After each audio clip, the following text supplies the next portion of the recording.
Hello बच्चों, कैसे हैं आप लोग। मैं गौतम कुमार ज्ञान मंत्रा के यूट्यूब चैनल में आपका फिर से स्वागत करता हूं। तो बच्चों, आज आप लोग को फिर से हम प्रकाश में जहां तक पढ़ाए थे उससे आगे पढ़ाने आ गए हैं। तो आप लोग मेरे वीडियो के साथ अंत तक बने रहिएगा। इसको अच्छे तरह से समझिए। जो आपके एग्ज़ाम में जो एमसीक्यू क्वेश्चन पूछेंगे या फिर डिस्क्रिप्शन वाला रहेगा, वो सारा का सारा क्वेश्चन आसानी से बन जाएगा, एक भी क्वेश्चन मिस नहीं होगा।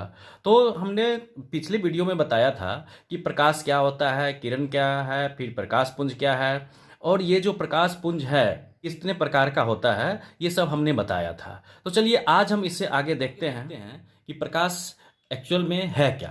तो वास्तव में जो प्रकाश है वह जो है विद्युत चुंबकीय तरंग है। प्रकाश क्या है? प्रकाश विद्युत चुंबकीय तरंग है। आप लोग नोट्स बनाते चलिएगा। विद्युत चुंबकीय तरंग है। ठीक है बच्चों।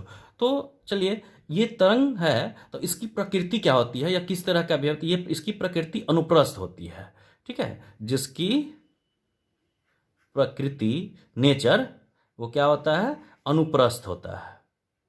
ठीक है, तो अनुप्रस्थ का मतलब क्या हुआ कि इसको आसानी से अगर समझना होगा तो ऐसे समझिए कि जैसे एक रस्सी का एक छोर जो है कहीं बंधा हुआ है और दूसरे छोर को पकड़ के हम ऐसे इस तरह से उसको ऐसे हिला दिए।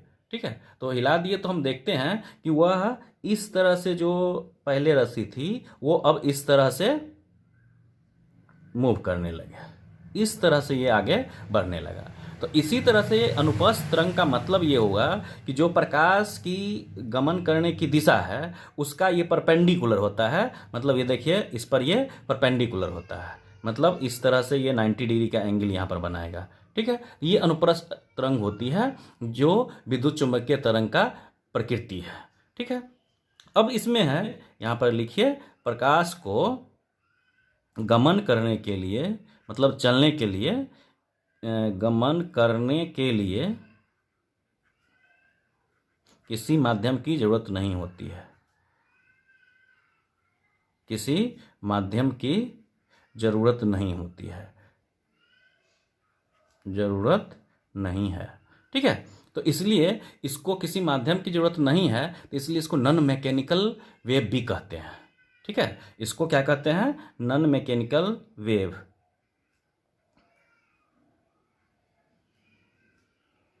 नॉन मैकेनिकल वेव यानी कि मैकेनिकल वेव होता है यांत्रिक तरंग, तो नॉन लग गया मतलब यांत्रिक तरंग नहीं होगा।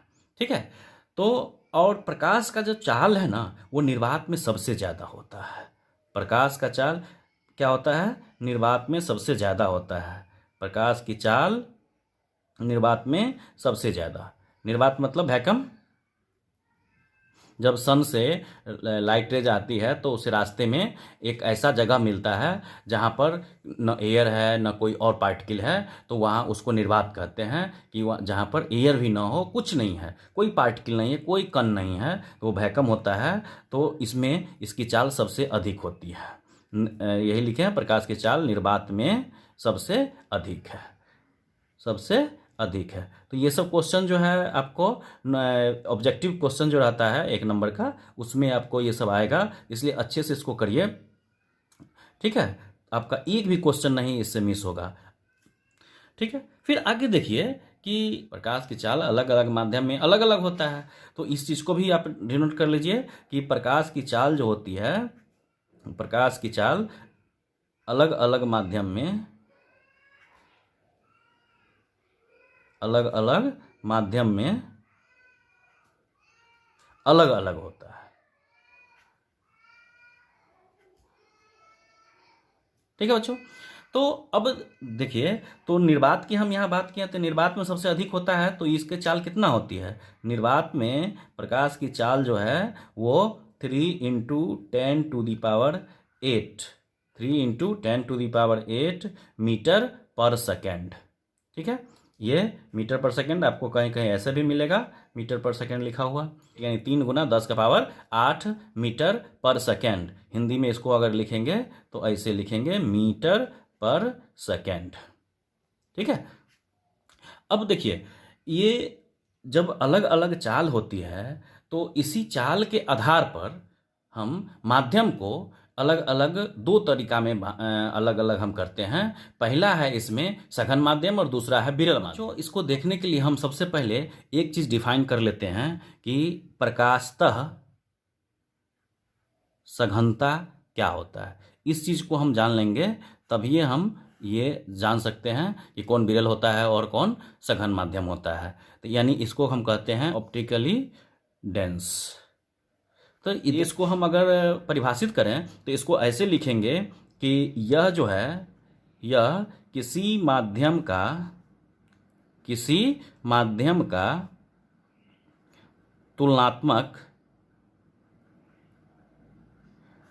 तुलनात्मक अध्ययन होता है। ठीक है, या आप इसको गुण भी कह सकते हैं। ठीक है, दो या दो से अधिक माध्यम है तो उसका तुलनात्मक गुण होता है। ठीक है, जो हम जिसको क्या कह सकते हैं, जिसको हम क्या करते हैं, हम दो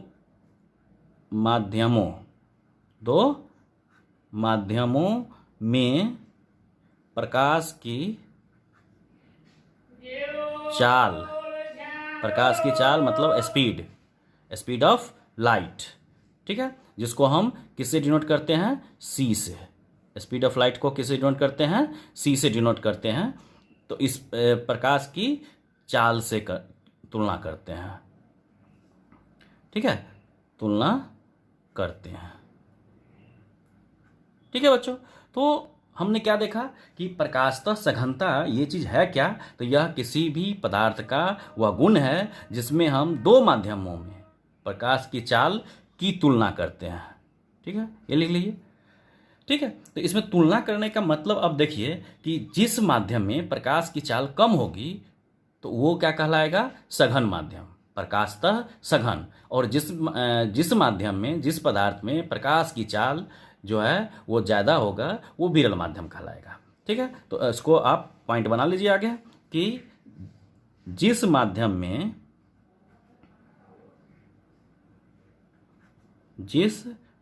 में प्रकाश की चाल कम होती है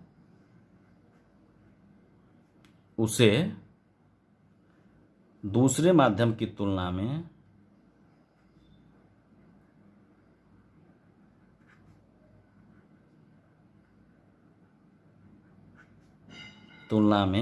प्रकाशतः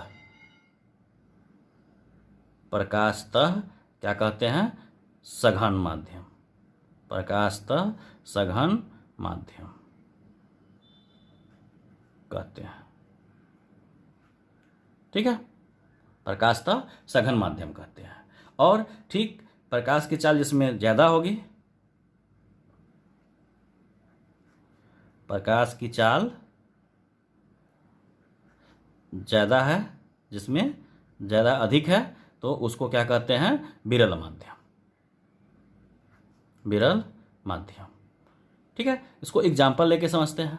जैसे देखिए, हम बात करते हैं, कांच ले लेते हैं, ग्लास, कांच लेते हैं और पानी ले लेते हैं। ठीक है, तो पानी और कांच में, तो कांच में जो है इसमें प्रकाश की चाल कम होती है। ठीक है, इसमें प्रकाश की चाल कम होती है और पानी में प्रकाश की चाल अधिक होती है। ठीक है, प्रकाश की चाल को हम सी से डिनोट करते हैं और निर्वात में इसका जो चाल होता है वो 3 × 10⁸ यानी 3 ×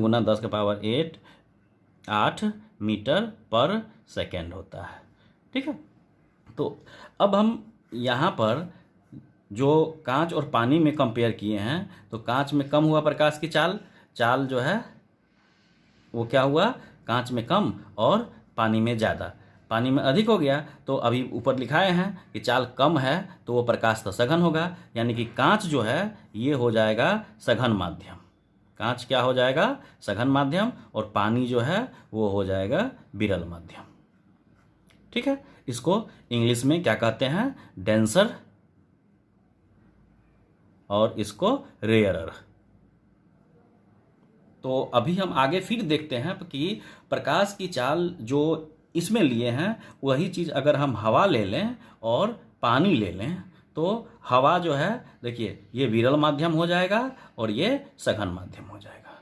पानी जो है वो तो हम क्या देख रहे हैं कि ऊपर जो लिखाए हैं सघनता वो हम तुलना कर रहे हैं। जब यहाँ देखिए यहाँ पर हम पानी लिए हैं तो क्या हुआ, पानी विरल माध्यम आ गया, लेकिन यहाँ पर पानी सघन माध्यम आ गया। तो ये चीज़ जो है वो किस पर निर्भर किया कि हम जो दो माध्यम ले रहे हैं उसमें उस दोनों में किसमें प्रकाश की चाल ज़्यादा है और कम है।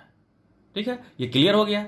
तो बच्चों इस तरह से हम आगे फिर देखेंगे कि पारदर्शी क्या होता है, अपारदर्शी क्या होता है, और फिर चलेंगे समतल दर्पण में, यानी तब आएंगे आपको गोलीय दर्पण में। तो तब तक मेरे वीडियो के साथ बने रहिए और इस तरह से अच्छे वीडियो को प्राप्त करने के लिए बेल आइकन को जरूर दबाइए सब्सक्राइब करके और अपने दोस्तों में शेयर कीजिए। धन्यवाद।